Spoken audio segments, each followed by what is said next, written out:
Muy buenas noches, estimados alumnos. Tengo la oportunidad de acercarme el día de hoy para hablar el tema de hemorragia digestiva. Cuando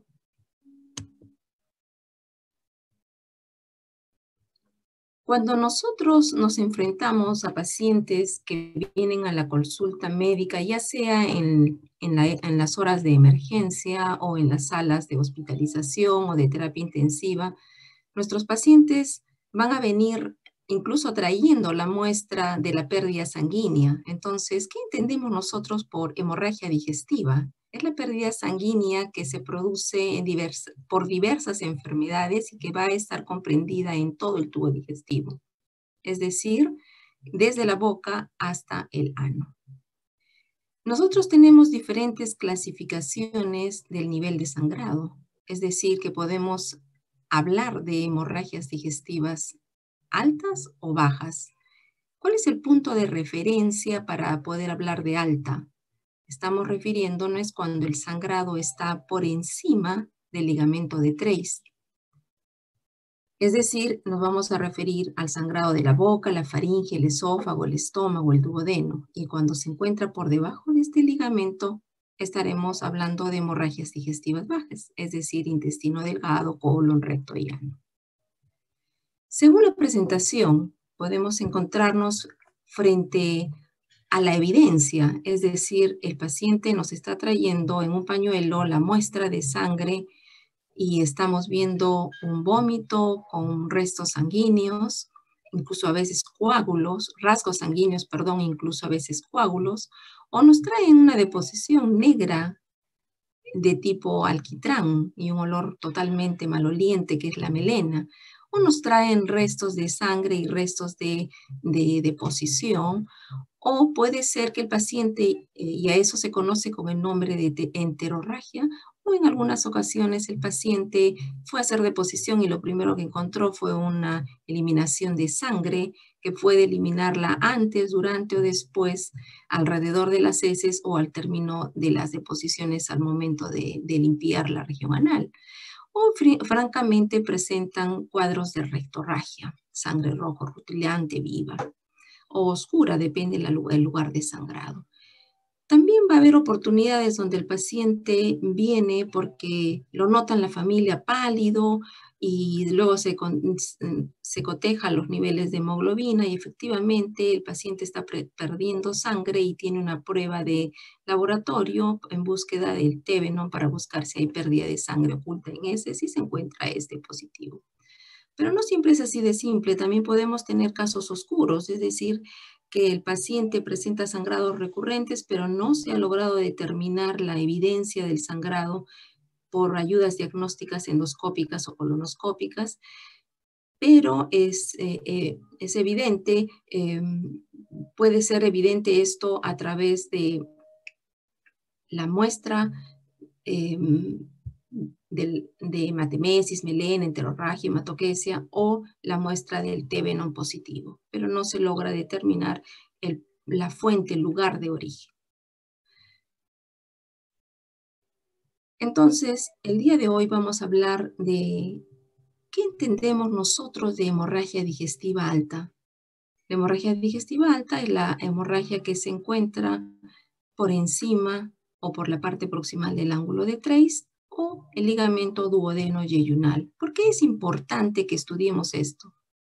Porque cuando se encuentran en las salas de emergencia o en su guardia, van a tener la oportunidad de ver, según los hospitales, estos casos con una frecuencia por lo menos de una vez. Y se van a dar cuenta de que al revisar las estadísticas, por ejemplo, en el UpToDate en habitantes de los Estados Unidos, según las evaluaciones se encuentran hasta 65 hasta 150 casos por 100.000 habitantes. Se conoce que la hemorragia digestiva alta es una patología más frecuente que la hemorragia digestiva baja.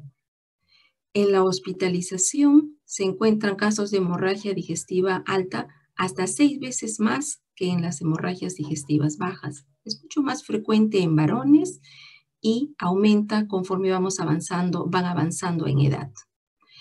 Hasta hace pocos años se consideraba la úlcera péptida que que llegaba hasta un porcentaje hasta de 40-50% de los casos.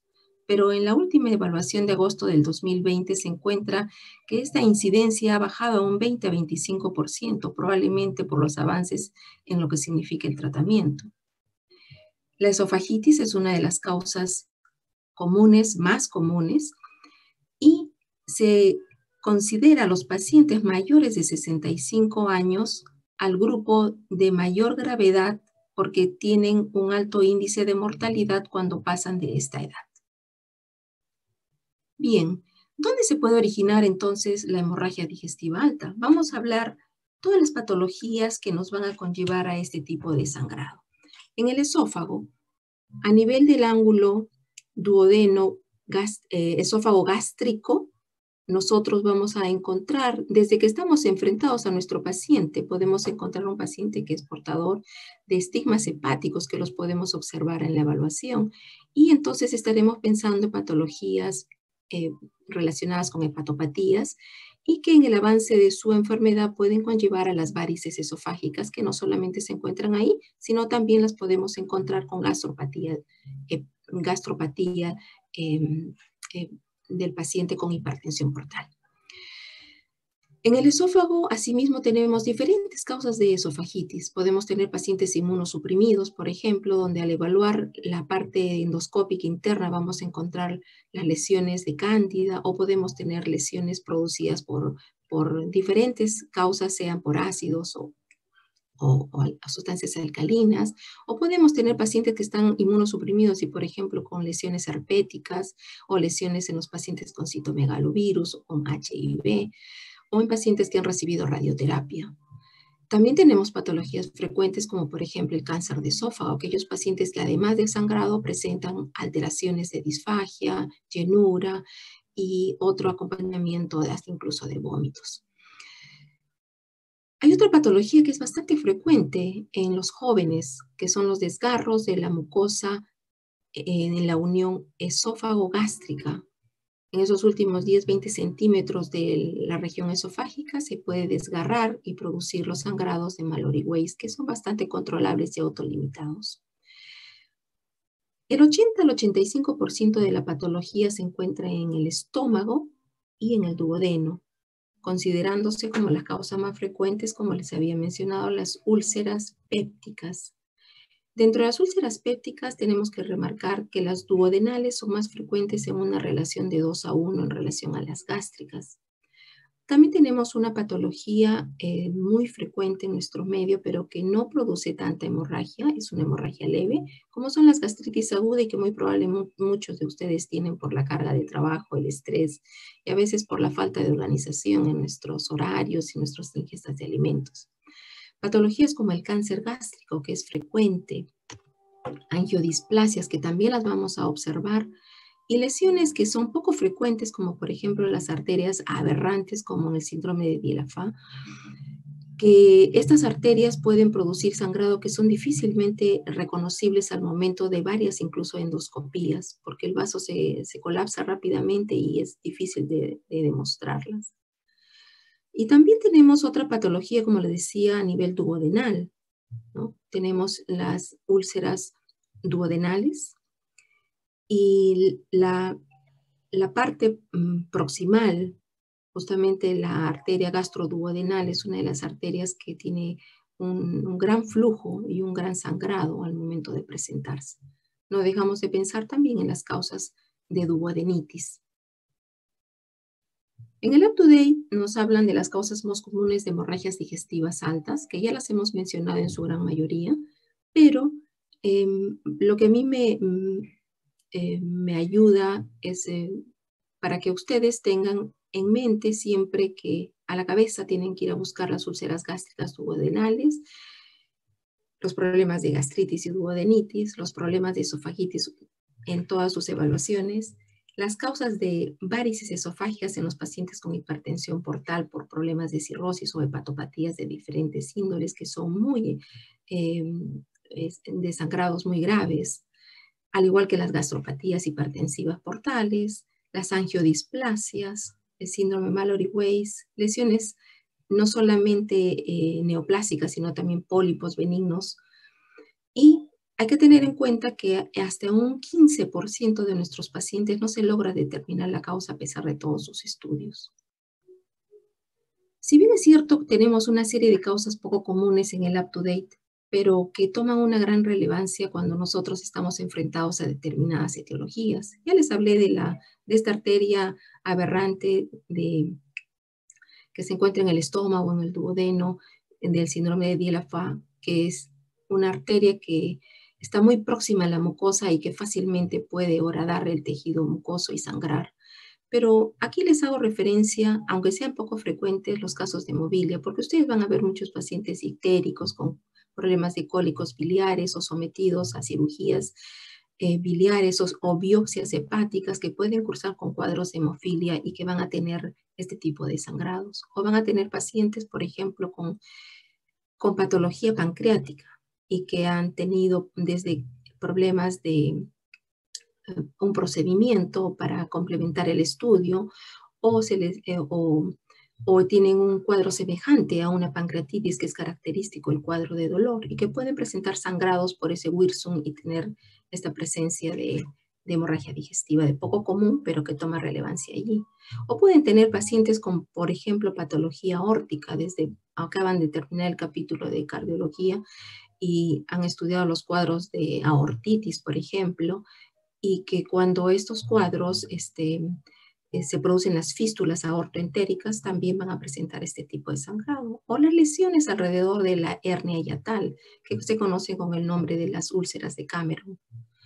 Varices ectópicas, y no nos olvidamos de todos los procedimientos que los pacientes son sometidos en un determinado momento y que sin tener el deseo de ocasionar un daño se puede producir iatrogénicamente durante estas intervenciones en lugares de sangrado. Bien, vamos a analizar en forma breve algunas de las causas más frecuentes. Hablábamos de las úlceras pépticas gastroduodenales. Nosotros sabemos que existe un equilibrio en todas las áreas de nuestro organismo. Y por lo tanto, si nosotros visualizamos el área de la mucosa gástrica, el paciente puede estar sometido en el 95% de los casos a patologías por Helicobacter pylori. Esta bacteria produce un daño inflamatorio que va a horadar fácilmente, adelgazándose progresivamente la capa mucosa protectora del estómago y presentando sangrados en cualquier momento. Lo mismo que tenemos una gran población, dijimos, mayores de 65 años utilizan por algún motivo ya antiagregantes plaquetarios, o ya son cardiovasculares o por la edad ya tienen alguna indicación. Y no nos olvidemos todo el efecto de los antiinflamatorios no esteroideos, los aspirina, los ácidos acetilsalicílico, en la disminución de la prostaglandina y la capa de mucosa se va a ir dañando progresivamente. No solamente con la presencia de ácidos, sino también con la presencia del Helicobacter, como les mencionaba. Dentro de las causas más frecuentes, entonces, tenemos que mencionar que el especialista, cuando ya entra a hacer la evaluación de estos sangrados para poder determinar si esto es localizado en el estómago o en el duodeno, vamos a encontrar a nivel gástrico, por ejemplo, estas lesiones eritematosas con bordes, con confluencia de todos los pliegues en forma bastante regular para hacernos sospechar que esto es un problema de una solución de continuidad, que por supuesto llega hasta la submucosa con lesión del vaso, la ruptura del mismo, pero cuya característica de este nicho ulceroso tiene las características macroscópicas de ser una lesión benigna. La área más comprometida es la curvatura menor, es el área que es irrigada por la arteria coronaria estomática, y si esto lo encontramos a nivel de la cara posterior del duodeno en la primera porción, estaremos hablando de la arteria gastroduodenal que está sangrando. Los factores que les mencionaba, pues en estas úlceras son todos los que le he mencionado. Le agregaría que la gran incidencia de alcohol, no solamente en varones, sino también en mujeres en nuestro tiempo actual, el tabaquismo, el estrés, dentro de los factores de riesgo que van a desencadenar este tipo de patología. Bien, Habíamos mencionado también que muchos de las personas en este tiempo actual del coronavirus, que hay tanto estrés y tanta incertidumbre, están cursando con cuadros de gastritis y gastroduodenitis. Estos pacientes con gastritis, ¿por qué? Por el hecho de la hiperacidez, el mismo Helicobacter pylori, la incidencia alta de ingesta de antiinflamatorios automedicados o por medicación, el estrés, el tabaco, el alcohol, son causa de todo ello. Pero tampoco nos olvidamos que endoscópicamente va a cambiar toda la mucosa normal, rosadita, bien irrigada, y se comienza a observar estas lesiones puntiformes, eritematosas, que corresponden al problema de la gastritis eritematosa, y si produce la lesión erosiva aguda por la ingesta de AINE sobremanera.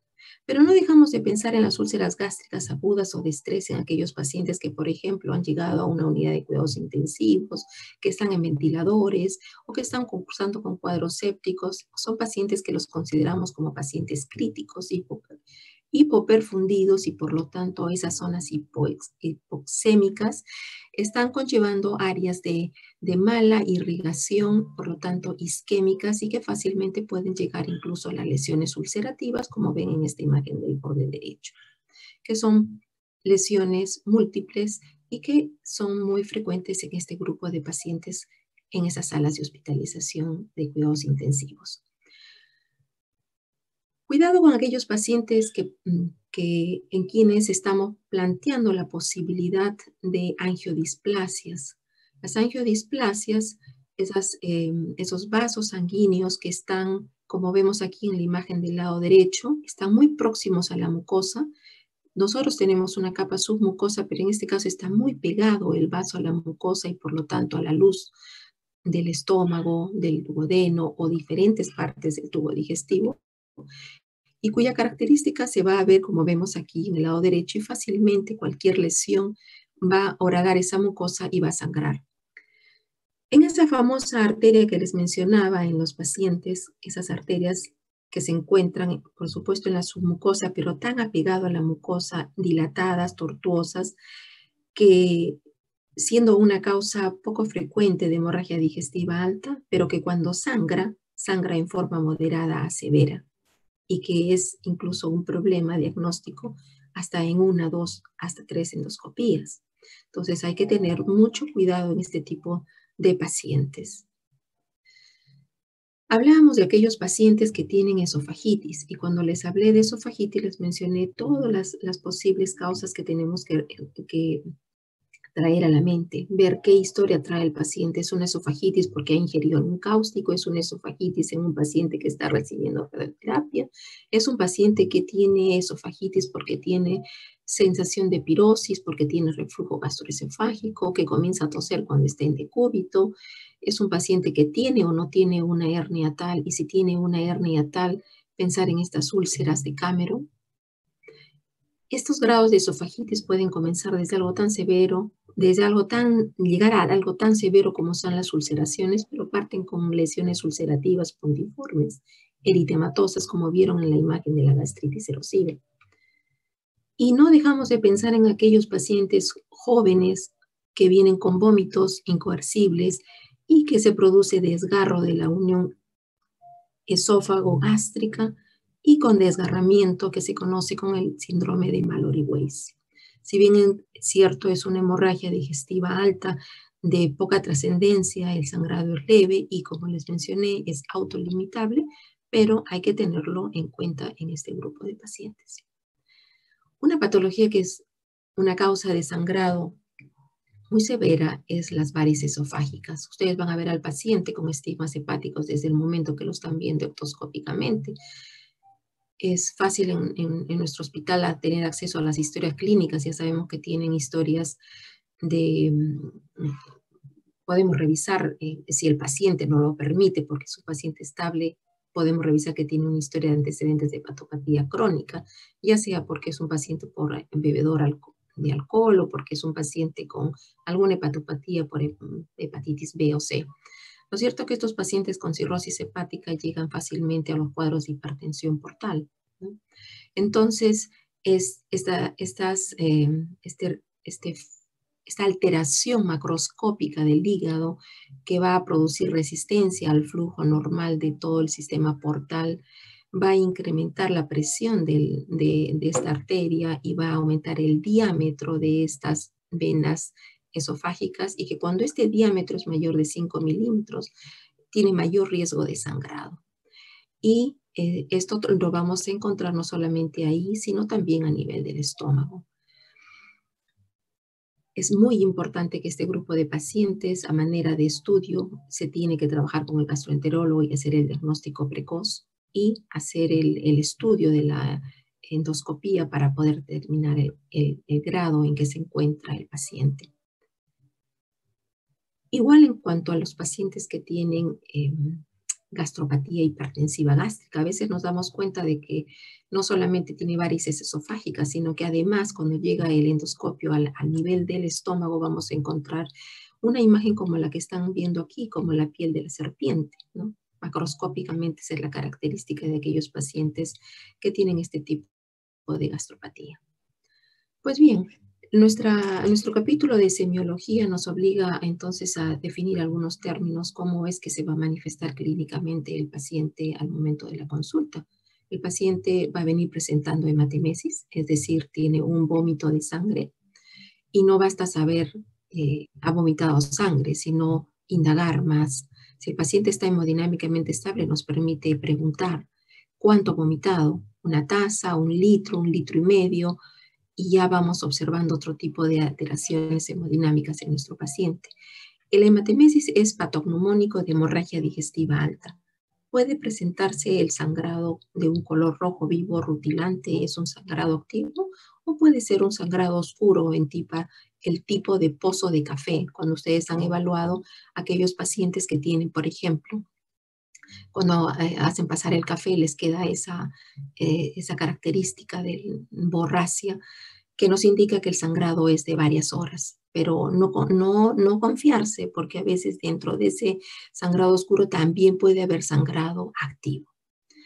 Y, por supuesto, hacer diagnóstico diferencial. Tenemos que preguntar si no ha habido sangrados, como ustedes ya han hecho el capítulo de respiratorio, o sea, averiguar si el paciente no es tosedor, si no ha presentado sangrado con burbujas, que no tenga restos de alimentos para pensar que sea esto probablemente una hemoptisis, o que probablemente ha presentado epístasis o una rinorragia y que el paciente lo ha deglutido y que después lo ha terminado vomitando. Entonces hay que hacer el diagnóstico diferencial. También puede presentarse el paciente con las características de las heces negras. Nadie se puede olvidar, ¿no? Yo nunca había visto hasta cuando era residente de primer año que vi un paciente que venía por anemia, y cuando en los breves segundos en que comenzaba a hacer mi historia clínica comencé a ver un derramamiento de heces por fuera se veía con el margen de la sábana blanca, el olor fétido y las características del color negro pegajoso de tipo alquitrán.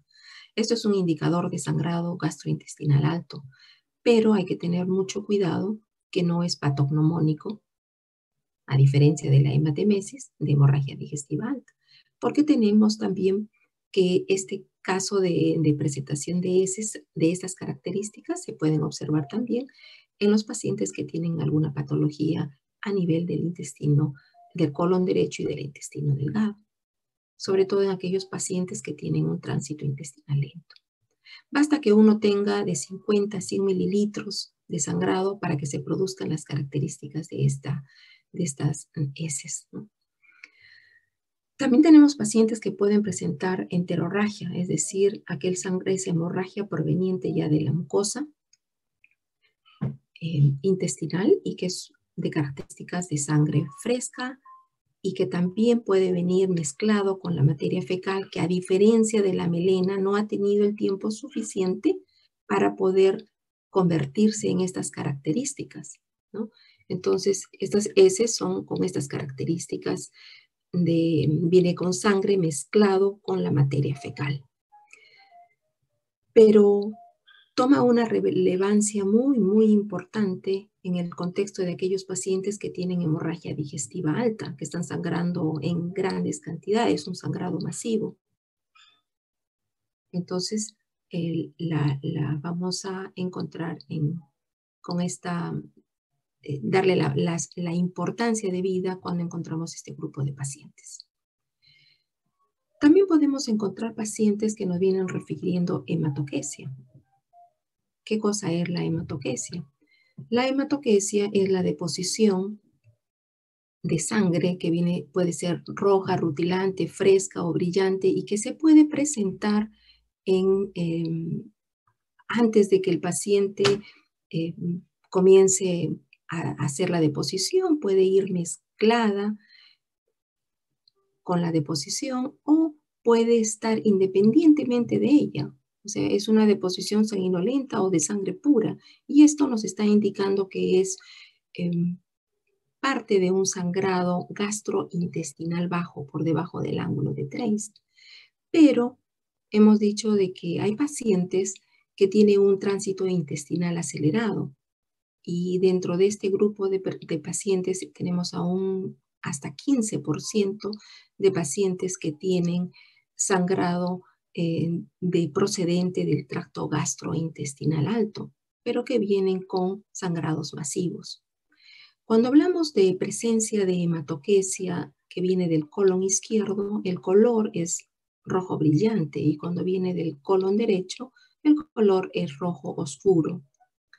Y vamos a pensar en las hematoquesias. Dijimos que esto es más frecuente en los pacientes con hemorragia digestiva baja, pero va a tomar una importancia muy especial en aquellos pacientes que tienen un tránsito intestinal acelerado, para pensar que esto proviene del tracto gastrointestinal alto. Pues bien, en semiología nosotros no solamente vamos a tener al paciente que venga con cuadros de vómitos con sangre, con heces negras, o que venga sangre roja y luego las heces bañadas, o que venga después de las heces la sangre, sino que el paciente va a presentar manifestaciones clínicas que las puede ir observando en el tiempo. Y pueden ser desde algo tan simple como, por ejemplo, dolores abdominales que no le ha dado importancia y que luego termina con cuadros ya ulcerativos acompañados con cambios hemodinámicos, con desmayos, síncope, lipotimias. El paciente no solamente lo van a ver pálido en el transcurso del tiempo, sino que cuando ulcera, el paciente ya viene con manifestaciones de cambios en los parámetros de las funciones vitales.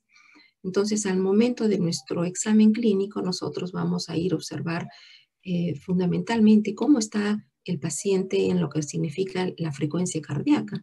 Si tengo un paciente que tiene una frecuencia cardíaca mayor de 100, ya me está indicando algo está sucediendo en este sistema cardiovascular, cómo está mi sistema hemodinámico, qué es lo que está sucediendo. Y más aún si encuentro que la presión arterial sistólica comienza a caer por debajo de 10 milímetros de mercurio, cuando estoy buscando si existe ortostatismo. Cuando lo cambio al paciente de sentado a la posición de cúbito, y sobremanera cuando esa presión arterial sistólica comienza a caer por debajo de 100 milímetros de mercurio. Y si le hago seguimiento al caso, el paciente con toda esa historia, si ya viene con un sangrado digestivo en poco volumen y yo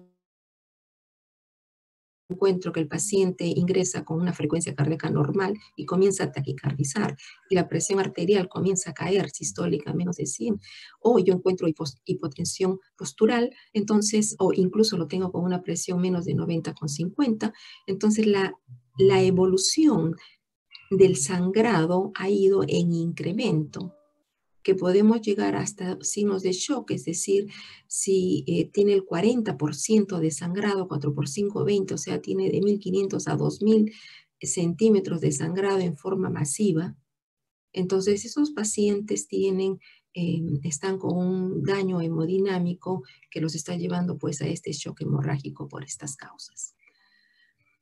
Es fácil cuando ven ustedes pacientes así, como en el caso que vemos aquí de un paciente joven con vómitos en varias oportunidades, un síndrome probablemente de desgarro de esa unión esófago gástrica, Mallory Weiss, pero miren aquí un paciente con inmunosupresión en una unidad de cuidados intensivos y que con todo el estrés que presenta un vómito con estas características y en este volumen, que no es igual que el anterior.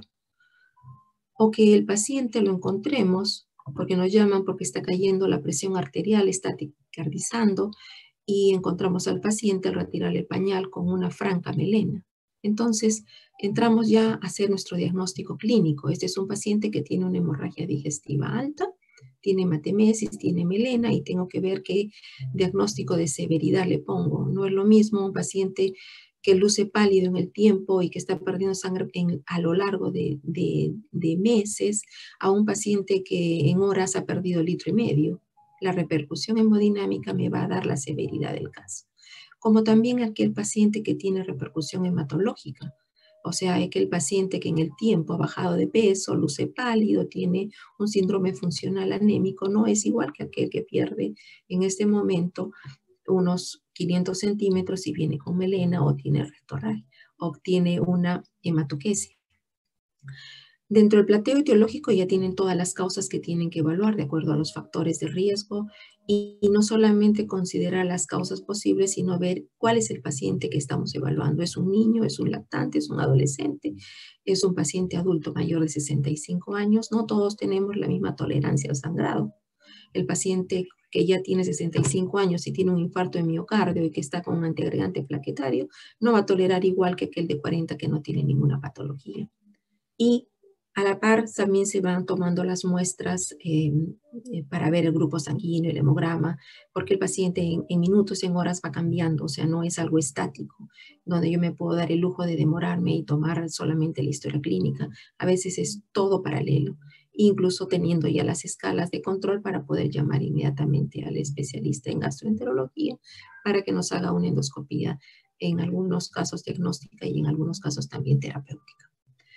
En cuanto a la repercusión hemodinámica, ¿qué es lo que me interesa desde el punto de vista semiológico? Ustedes ya saben tomar las funciones vitales, entonces yo tengo que evaluar si hay insuficiencia circulatoria periférica.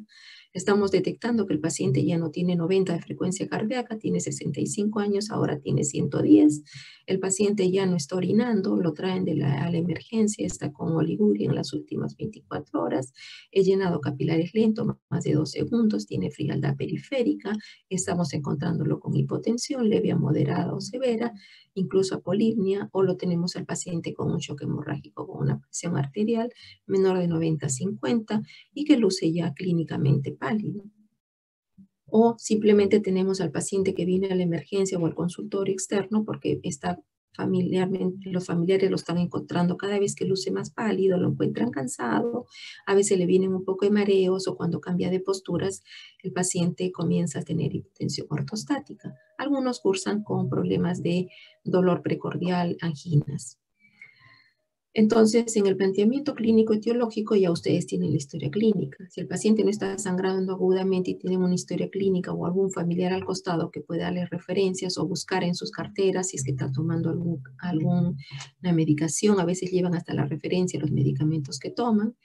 Ver si tiene algún anticoagulante, es un paciente que está con una trombosis venosa profunda y está recibiendo warfarina, o es un paciente que está recibiendo un antiagregante plaquetario porque es un paciente coronario, o es un paciente que tiene una historia que además del sangrado ya tenía una historia de ardor en epigástrico y que tiene ingesta de AINES o de alcohol o de estrés, entonces ya trae una historia de patología gastroduodenal, o es un paciente que luce con estigmas hepáticos, es ictérico, está con hipertrofia de parótidas, está con nevos, con telangiectasias, o tiene signos que al examen clínico vamos a hablar de hiperestrogenismo. Lo encontramos con alteraciones en la cambio si es varón, por ejemplo, la distribución del vello pubiano es distinto, o la ausencia del vello, o la ginecomastia. Entonces pensamos que los pacientes ya tienen alguna hepatopatía, incluso el famoso hábito de Chebostek en este grupo de pacientes con estas características de hiperestrogenismo. Y en aquellos pacientes que ya tienen alguna historia de reflujo gastroesofágico, como les mencionaba, estos pacientes tienen acidez, tienen pirosis y tienen características propias de acuerdo a la patología que estemos planteando. O tienen una historia de más larga evolución, han bajado de peso, los pacientes sienten que los alimentos se le quedan en la parte retroesternal, no deglute, tiene vómitos o el paciente está adelgazando o incluso se palpa alguna tumoración a nivel de epigastrio que puede corresponder a un cáncer gástrico, o podemos tener patologías esofágicas con problemas de disfagia o con problemas de incluso de hiporexia o anorexia. Evaluar siempre lo que les decía, el terreno biológico de cada paciente. Es un paciente con patología isquémica, es un paciente con patología renal crónica, es un paciente con enfermedad pulmonar obstructiva crónica que van a tolerar con más problemas las hemorragias en el momento que se presentan. A la par dijimos nuestro capítulo es semiología, pero a la par ustedes tienen que estar solicitando lo básico, confirmar la hemoglobina, confirmar las pruebas de función renal en esos pacientes renales o pruebas hepáticas o el factor de INR, el tiempo de protrombina en los que están anticoagulados, conocer por lo menos el grupo sanguíneo y tener claro las escalas de pronóstico que vamos a ir a conocerlos para conocer las posibilidades de recidiva en los días siguientes en nuestros pacientes y complementar, por supuesto, con la endoscopía para llegar a hacer el diagnóstico. A veces ni con la endoscopía se puede llegar al diagnóstico final y se tiene que recurrir a otro tipo de pruebas como son, por ejemplo, en los pacientes se requiere hacer en algunos casos gammagrafías con tecnesio marcados para determinar el flujo, el sangrado activo. Se requiere que el paciente tenga sangrado activo de por lo menos de 0.5 a 1 mililitro para poder determinar por hora que el paciente está presentando sangrado. Se pueden complementar con otras pruebas como las tomografías, pero esto no es lo que nos interesa en este momento a nosotros en el capítulo de semiología. Nos interesa que conozcan algunas escalas que nos van a ayudar a determinar rápidamente la escala de Blackford, el pronóstico de necesidad de hacerle al paciente una endoscopía urgente. Entonces tenemos parámetros clínicos. Si el paciente tiene, por ejemplo, es un paciente que está con síncope y tiene insuficiencia hepática o tiene insuficiencia cardíaca, toma una valoración de 2 cada uno. Vamos a poner que tiene un paciente insuficiencia cardíaca, tiene 2, que tiene presentación de melena al momento de la consulta, son 3, y que viene con una frecuencia de 115, ya tenemos 4 de puntaje. Y que tiene una presión sistólica menos de 100, ya tiene acá menos un puntaje de 1, ya son, dijimos 2, 4, 5, 6, y que tenga luzca pálido, totalmente pálido, sin llegar la hemoglobina todavía, llegamos fácil a un puntaje mayor de 6, donde nos indica que tenemos que llamar urgente al endoscopista para que nos ayude con el procedimiento. Tenemos que tener conocimiento de la escala de Rock-Al. ¿Por qué? Porque nos va a dar pronósticos de recidiva y nos va a decir, esto es un paciente que tiene una hemorragia digestiva de riesgo alto cuando su valor está mayor de 5 a 11. ¿Por qué es de riesgo alto? Porque además nos va a indicar que este paciente en los 3 a 5 días posteriores tenemos que tenerle mucho cuidado y ojo en la evaluación y la hoja de hemorragia digestiva alta, porque la recidiva puede presentarse entre un 5%. Vamos a encontrar un paciente, por ejemplo, que tenga 90 años, tiene un valor de 2, que el paciente esté con hipotensión arterial, vamos a ponerle un valor de 2, son 4, y que sea un paciente con insuficiencia cardíaca congestiva, ya tiene un valor de 6. Y entonces ya tenemos un riesgo alto de hemorragia digestiva. Y el endoscopista nos va a indicar qué características de sangrado está observando. Es un sangrado en chorro a través de un vaso, entonces tiene otro valor importante. Que nos vamos a ayudar aquí, además con la clasificación de Forrest, que la vamos a ver más luego. Entonces, vean qué importante la clínica es para poder ayudarnos en este grupo de pacientes. El endoscopista no nos hace simplemente para tipificar la clasificación de Forrest, sino para ver cuál es el pronóstico de recidiva de hemorragia digestiva en este grupo de pacientes. Entonces voy a tener mucho cuidado en los pacientes que tienen hemorragia activa y en los pacientes que tienen hemorragia reciente. ¿Qué quiere decir eso? Hemorragia activa, yo puedo tener una hemorragia de un vaso sangrante a chorro en jet, es 1A, o puedo tener en napa, en sábana o babiante, es 1B, pero el porcentaje de recidiva puede llegar hasta un 95%. O puedo tener un vaso visible que no está sangrante, que es un 2A, que puede tener una recidiva hasta 55%, o puedo tener un coágulo rojizo que puede tener una recidiva hasta 30%. Entonces vean qué importante es esta clasificación en estos 4 niveles de la clasificación y el alto pronóstico de recidiva de hemorragia digestiva. Aquí tienen, por ejemplo, una imagen en jet. Ven ahí la línea, un vaso sangrante como en jet a la velocidad de un rayo. O puede, eso es una Forrest 1. O tenemos en napa, en sábana o babiante, un 1B. O tenemos un vaso visible aquí, pero no sangrante, 2A. O tenemos el coágulo sanguíneo, un 2B. O tenemos zonas de hematina, un 2C. O tenemos la zona limpia ulcerativa con fibrina, un 3.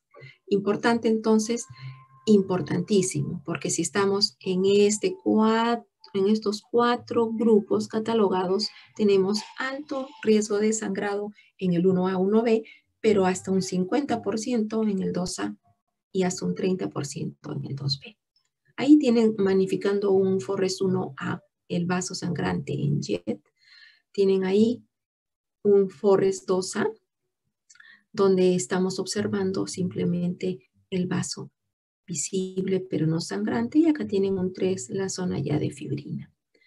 Es importante que los pacientes mayores de 65 años, dijimos en toda la clase, tienen mayor riesgo de mortalidad. Entonces, tenemos a un paciente con un score mayor de 2, ya tenemos que preocuparnos.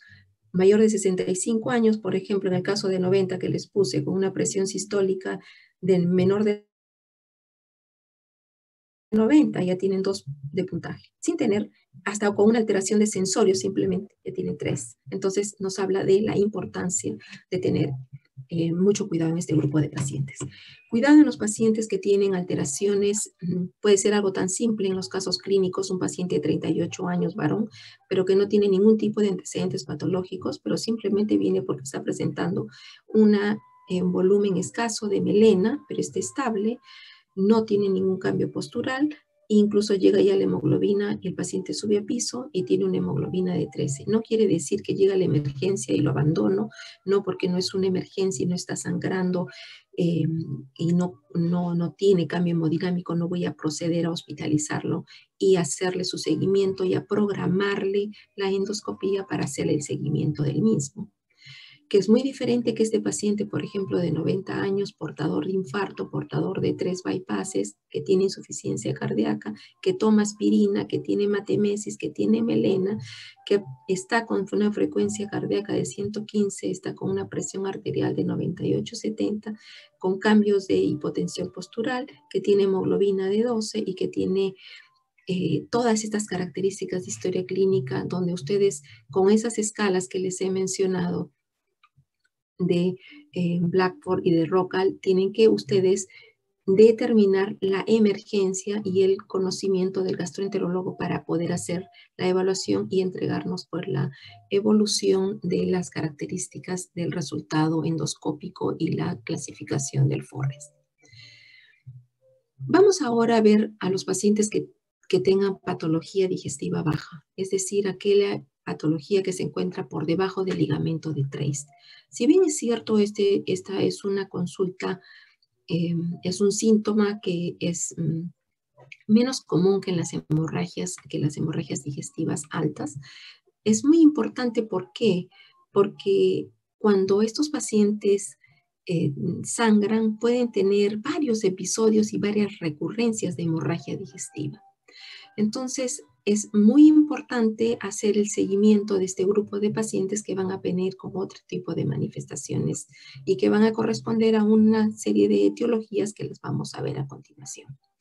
Si bien es cierto, solamente son el 20% de todos los sangrados gastrointestinales, pero a nivel de estadísticas, por ejemplo, de Estados Unidos se encuentran de 20 a 27 casos en 100.000 habitantes y siempre es más frecuente en hombres que en mujeres y la mortalidad va variante entre 4 hasta 10% de nuestros pacientes. ¿Cuál es la manifestación clínica con la cual consultan nuestros pacientes? Ellos vienen refiriendo enterorragia, rectorragia, es decir, es una de las dos manifestaciones sintomatológicas con las cuales se presentan. Estos pacientes tienen una historia que a veces es tan corta que ni siquiera llegan a consultar la primera vez, vienen en la segunda oportunidad de sangrado, dependiendo, por supuesto, del riesgo y los cambios hemodinámicos que puedan presentar. Aunque estos pacientes presentan con menor frecuencia grados severos de cambios hemodinámicos. Y eso no quiere decir de que no debemos complementar los estudios y que también requieran hospitalización para hacer la evaluación correspondiente. Según la topografía, nosotros podemos encontrar algo tan simple como, por ejemplo, sangrados provenientes de la región anal, es decir, casos de hemorroides. ¿Quién no ha visto pacientes que tienen problemas de estreñimiento crónico, que pujan para hacer las deposiciones y ya tienen prolapsos de paquetes hemorroidales externos o internos, e incluso en algunas oportunidades tienen fisuras o pueden tener también neoplasias? O bien provenientes de la región colon rectal en el 80 al 90% de los casos, y la patología más frecuente es la enfermedad diverticular, pero no dejando de pensar en problemas de angiodisplasias, problemas de tumoraciones, problemas isquémicos, problemas de infecciones, problemas de radioterapia. Y en caso de intestino delgado, no dejamos de pensar en los problemas inflamatorios intestinales, las angiodisplasias, los tumores en los jóvenes, los divertículos de Meckel. Perdón. Cuando hablamos de las hemorragias digestivas bajas, tenemos que ver qué grupo etario es el que estamos evaluando. Bueno, como médico internista, nosotros vemos pacientes adultos y ancianos, y la patología más frecuente en uno y otro grupo es la enfermedad diverticular a la cabeza. Y sigue en segundo lugar los problemas de angiodisplasias, seguido de las neoplasias de cáncer colorectal. Y en los ancianos no dejamos de pensar en los problemas isquémicos intestinales. Pero si estamos viendo a un paciente adolescente que viene con hemorragia digestiva baja, pensaremos en los niños y adolescentes los divertículos de Meckel. Estos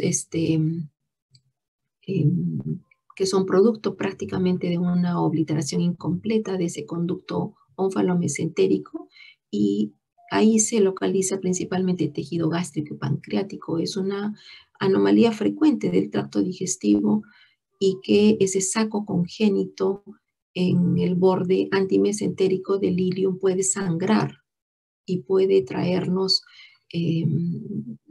un sangrado muy importante, ¿no? Entonces hay que tener mucho, mucho cuidado alrededor de esa válvula iliocecal. Incluso se dice hasta una distancia de 60 centímetros desde la válvula iliocecal se pueden presentar este tipo de patología. Dentro del up-to-date en el paciente adulto, consideran anatómicamente la formación de los divertículos. ¿Qué es el divertículo? Es esa protuberancia en forma de saco de la pared del colon. Esa protuberancia que va a arrastrar básicamente hacia el fondo, hacia la cúpula, ese vaso sanguíneo que va a estar muy próximo a la mucosa y fácilmente accesible a la luz, y por lo tanto fácilmente puede horadar y sangrar.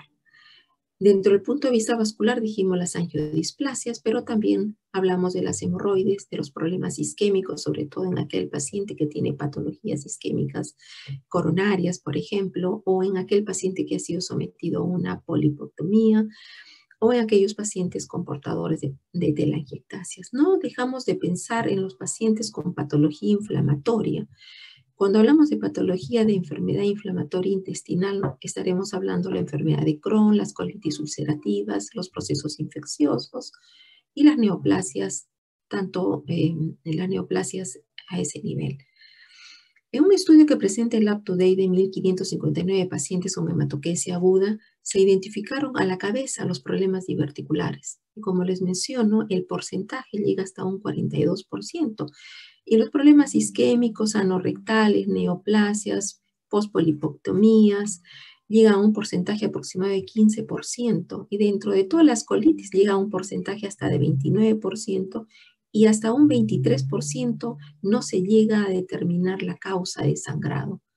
En Estados Unidos, como en el Perú, las causas diverticulares, las más frecuentes, seguido de las neoplasias, todo tipo de colitis inflamatorias, isquémicas por radiación, las angiodisplasias, las patologías anorrectales, ya las hemorroides, las fisuras, y de causa desconocida, todo este porcentaje que estamos observando aquí.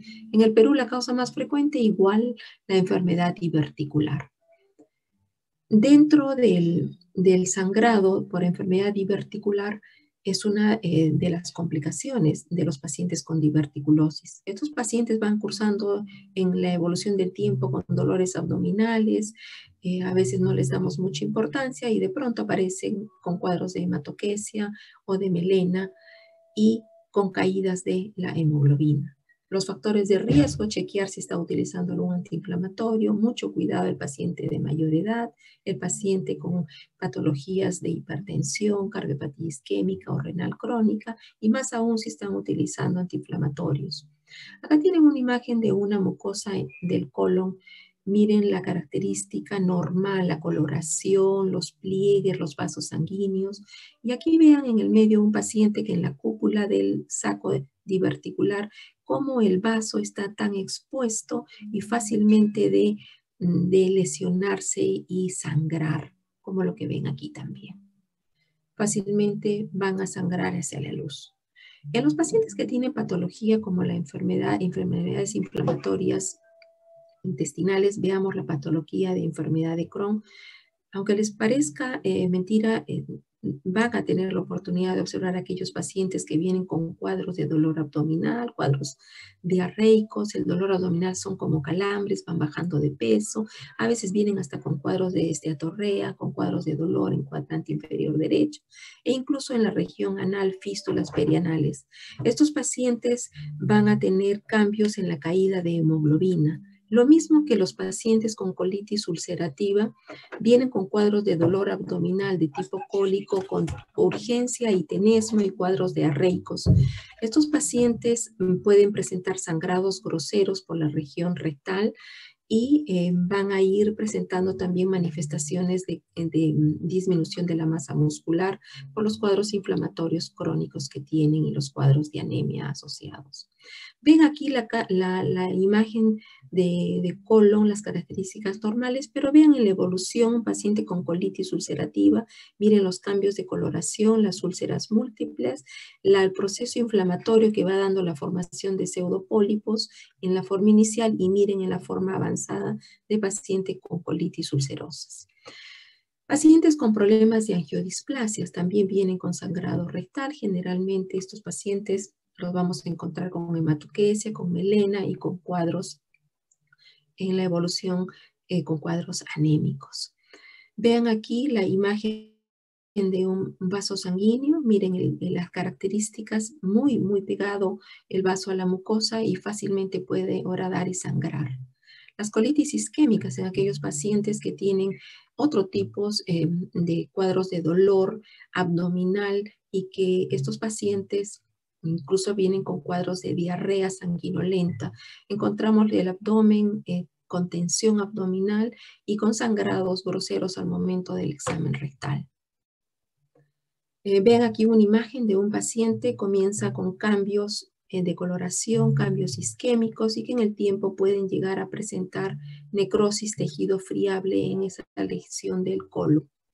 Los pacientes con neoplasias mayores, adultos mayores de 65 años con baja de peso, problemas de disminución del calibre de las heces, llegando hasta despeños diarreicos, pérdidas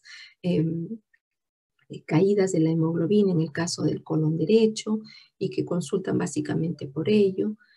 Y al examen clínico, en algunos casos podemos detectar las masas, la tensión abdominal y en los casos que hacemos el estudio de la búsqueda de sangre oculta a través del tébeno o las tumoraciones palpables al momento del tacto rectal.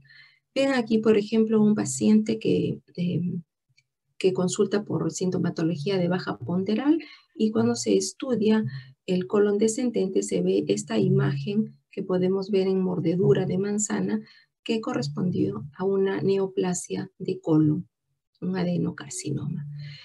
Los problemas de isquemia mesentérica en los pacientes que tienen otro tipo de alteraciones isquémicas en otros territorios, tanto coronario, por ejemplo, estos pacientes vienen con alteraciones de dolor y sobre todo cuando dolor abdominal, que sobre todo es importante cuando los pacientes ingieren los alimentos, por eso incluso dejan de comer y comienzan a bajar de peso.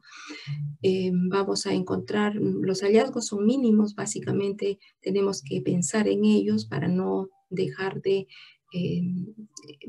pecar por inocentes y caer en el olvido de esta patología tan frecuente. La historia del hemorroides, que a pesar que estos paquetes hemorroidales son tan pequeños, pero producen poco dolor, pero el paciente puede presentar sangrados tan groseros al momento de la evaluación, y más aún si el paciente tiene algún signo de hepatopatía crónica, y cuadros de anemia a través del tiempo de esas anemias crónicas. Fisuras anales en aquellos pacientes que tienen problemas de estreñimiento y el dolor es desgarrante, como está descrito allí, incluso con prurito perianal. Y el dolor es muy, muy severo y el sangrado es rojo vivo rutilante. Es muy importante entonces en la anamnesis determinar si nuestro paciente con hemorragia digestiva baja tiene hematoquesia o diarrea, pensar en enfermedades inflamatorias intestinales. Si el paciente tiene dolor abdominal difuso, no olvidarse de las enfermedades isquémica mesentérica.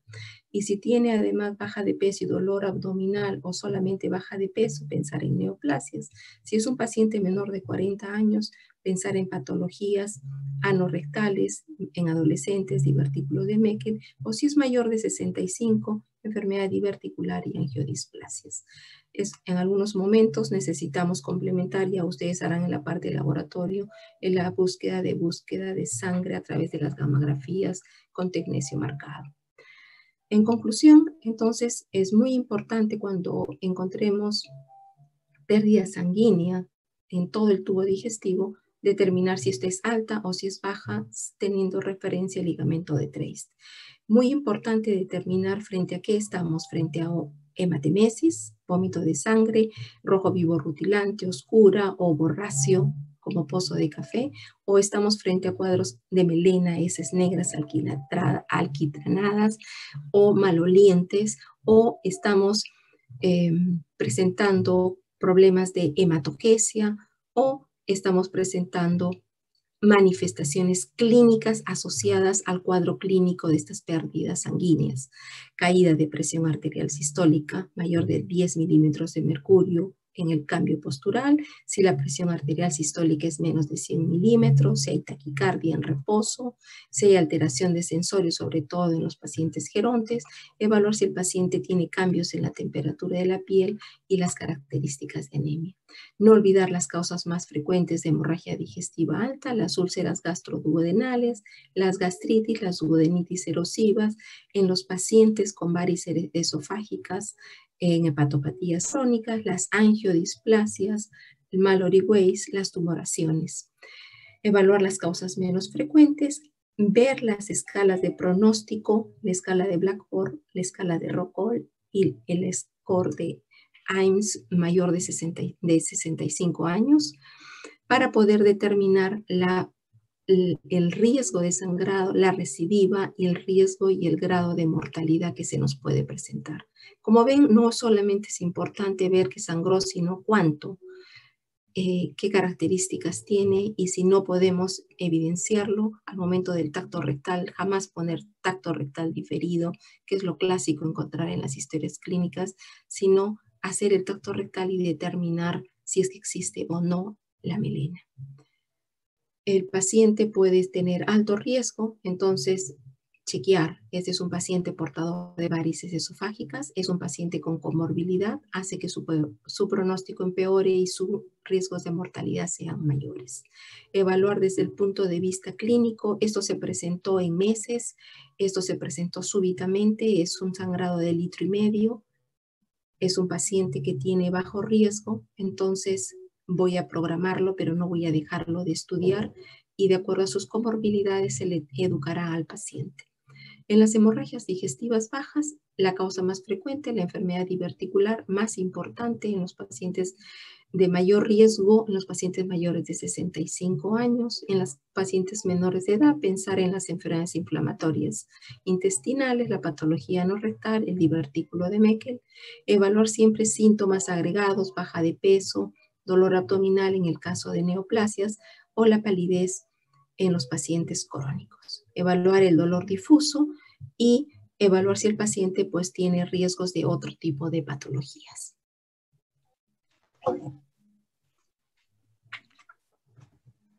Señores alumnos, la doctora Zavala les ha planteado un panorama extenso de lo que viene a ser hemorragia digestiva.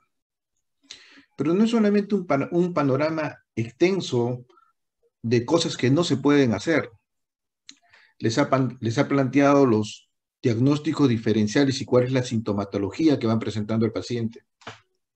Están ustedes en Puquio, en la punta del cerro, tienen un paciente con hemorragia digestiva. Les ha planteado que no solamente basta que ustedes digan, sí, pues mi paciente tiene hemorragia digestiva alta o hemorragia digestiva baja. Ya tienen ustedes las armas para decir cuáles son los pronósticos. Poder decidir, este paciente lo tengo que llevar inmediatamente a la capital. A este paciente urgente tengo que hacerle endoscopía. Es decir, desde el punto de vista semiológico les ha dado las armas. Primero, factores de riesgo. Segundo, la clínica. Tercero, los factores de pronóstico. Y les ha planteado una serie, como solemos hacerlos, de planes de trabajo que pudieran realizar. Entonces, es muy importante ello. Si el doctor Vela nos permite, por favor, unos minutos para preguntas que quisieran hacer ustedes, pueden prender su micro o, en todo caso, enviar al chat, como siempre. Doctora Zavala, siempre hay una pregunta que desde estudiante me intrigaba. Nos ha dicho usted claramente un término que es la borra de café para pensar en hemorragia digestiva. ¿Y cuál es la diferencia con la porra? Con los vómitos borráceos versus los vómitos porráceos que nos enseñaban en las obstrucciones intestinales altas. Creo que debido a bilis se veía de otro color. Como les he mencionado, no olviden cuando pasan el café, ese color característico, ese color medio marrón, ese es el color borráceo que lo encontramos en los pacientes con hemorragia digestiva alta. Pero podemos tener pacientes que vienen con dolor abdominal, vómitos biliosos.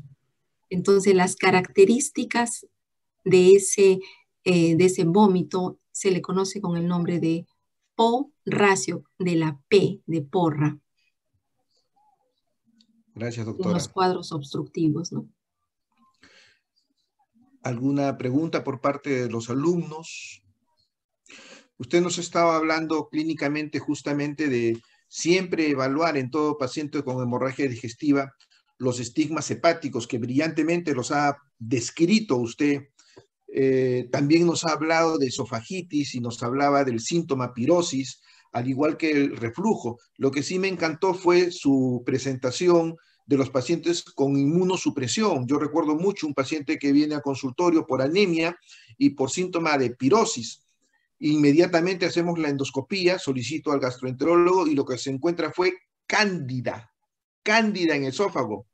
Y apenas me llega el resultado de hemograma,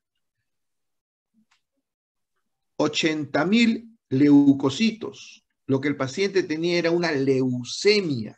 La leucemia había originado una inmunodepresión con una esofagitis por cándida y la cándida había producido prácticamente unas úlceras esofágicas que lo habían condicionado al paciente a una anemia y el motivo de consulta era: doctor, yo vengo por deposiciones negras.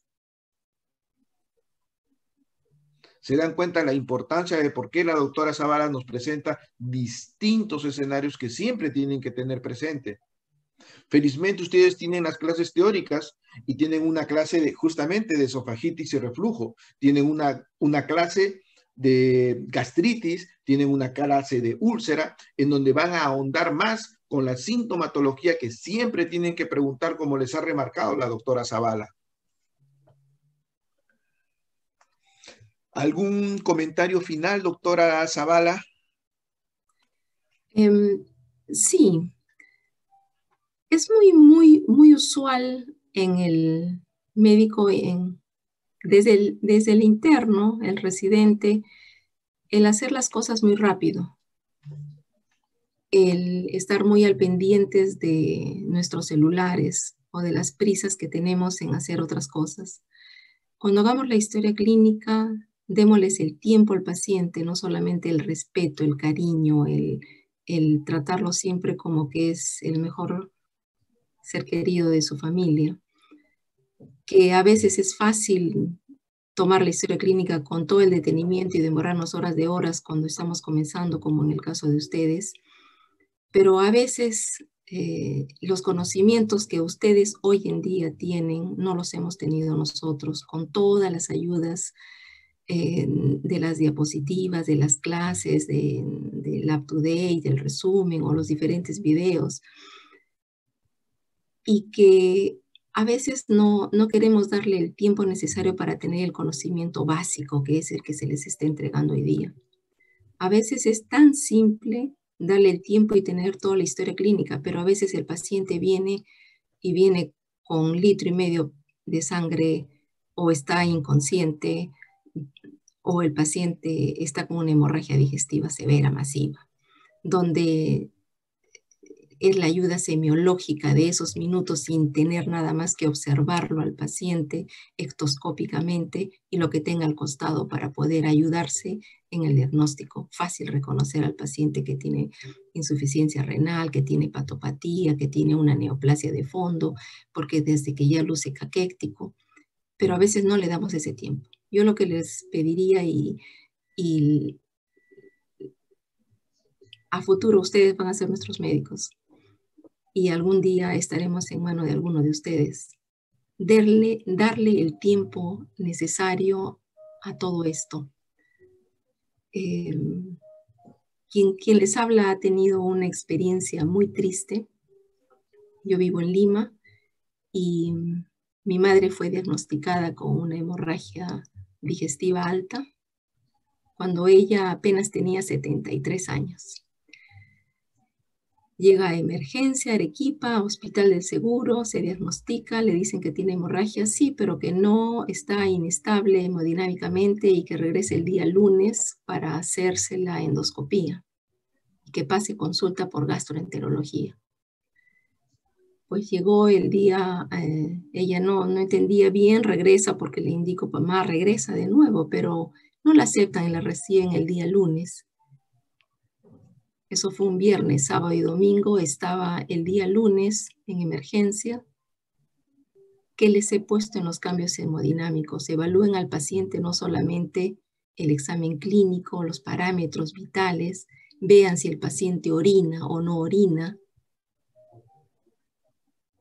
Llega en oliguria, hace insuficiencia renal crónica y de ahí viene toda la evolución de una enfermedad tórpida y 8 meses después fallece.